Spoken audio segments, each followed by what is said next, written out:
Samantala, stay safe po mga kapuso. Nararamdaman na po sa ilang bahagi ng Northern Luzon ang bagyong Paulo. At inaasahan pong sa mga susunod na oras ay maglalandfall na ito sa Isabela o Northern Aurora. Samantala mga kapuso naman natin sa Masantol, Pampanga, nangangamba pa rin. Hindi man tuluyang humahagupit ang bagyo, perwisyo na agad ang dala ng dulot ng hindi humuhupang baha sa kanilang mga lugar. Naroon ngayon si UH Weather Presenter Anjo para kamustahin ang sitwasyon dyan. Anjo!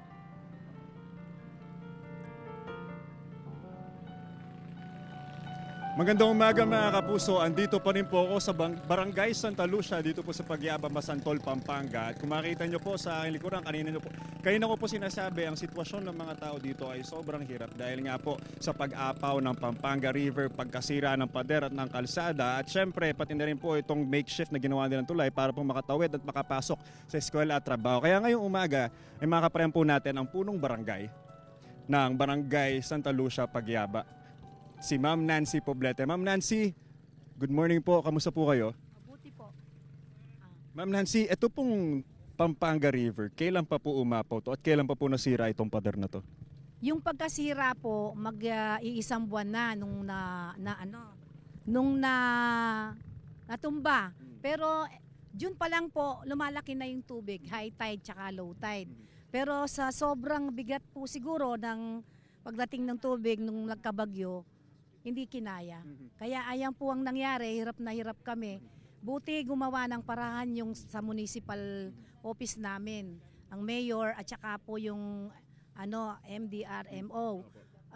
Ginawan po ng aksyon kasi hindi po makakadaan lahat ng mga tao. Wala po talaga kaming dadaanan, hindi naman po lahat may mga bangka. So ang ginawa po nila, pagkasira ngayon, ginawa na po ng parahan. Gumawa sila ng tulay, tsaka hinarangan po yung tubig na palabas dito at papasok doon. So kung hindi po nagawa ng parahan, di po kami makakaraos. Ma'am Nancy, ito po na ngayon may banta nga po ng malalakas na pag-uulan ulit. Dulot nito ni Bagyong Paulo at tatama nga po ito mostly dito po sa Northern Luzon. Ano pong extra paghahanda ang ginagawa natin at ano pong nararamdaman natin na masusundan na naman? Ito nga po si Opong napakalakas. Nangangamba, sa totoo lang nangangamba. Tapos ang paghahanda, yung sinasabihan namin yung mga tao na mag-prepare sila ng pagkain nila sa bahay na kahit di sila bumaba magapon, makakaraos. Then sinabihan din namin, punta sila ng mga barangay hall at saka doon sa evacuation center namin. For sure na safety sila. As of now po ba, Miss Nancy, gano'n na po karami yung mga evacuees natin na naninirahan po sa mga evacuation centers? Sa buong Masantol po, marami. Dito po sa amin, yung mga tao kahit mamamatay na, ayaw bumaba ng bahay nila. Pero ginagawan po namin ng paraan, yung talagang delikadong-delikado, hinahakot namin sa barangay. Ma'am Nancy, maraming salamat po. Ingat po kayo. Thank you po. Mga kapuso, ngayon, tatry na natin kumausap ng mga residente na mahanap natin at makakasalubong natin na tumatawid nga sa makeshift na tulay. Sir, good morning. Pwede po kayong makakausap ng saglit? Ano pong pangalan nila? Alberto Balingit. Sir Alberto, ano ang naramdaman at ano ang pakiramdam na ganito yung araw-araw na sitwasyon nyo dito? Medyo mahirap po kasi ati yung pasada sa sa mga e-bike. Kamusta po ang kabuhayan nyo? Okay, nakakaraos naman kahit konti. Sapat naman po yung tulong na naiaabot po sa inyo ng LGU? Po. Lalo na yung maasikaso yung kapitan namin dito sa mga relief.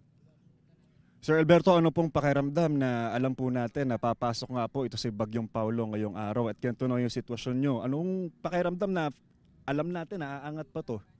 Ewan ko lang po kung anong yan kasi mahirap yung lalo na kung patas na patas yung tubig, hindi kami makakalabas. Katulad ng nakaraan, halos 2 linggo siguro nakatambay kami sa yung nakatambay yung mga sasakyan namin dyan. Sir Alberto, maraming salamat at ingat po kayo. Mga kapuso, ito po yung kaganapan at yung mga pasakit na naranasan ng mga kapuso natin dito. Yan po muna update mula dito sa Masantol, Pampanga. Ako po si Anjo Pertiera. Ingat po tayong lahat.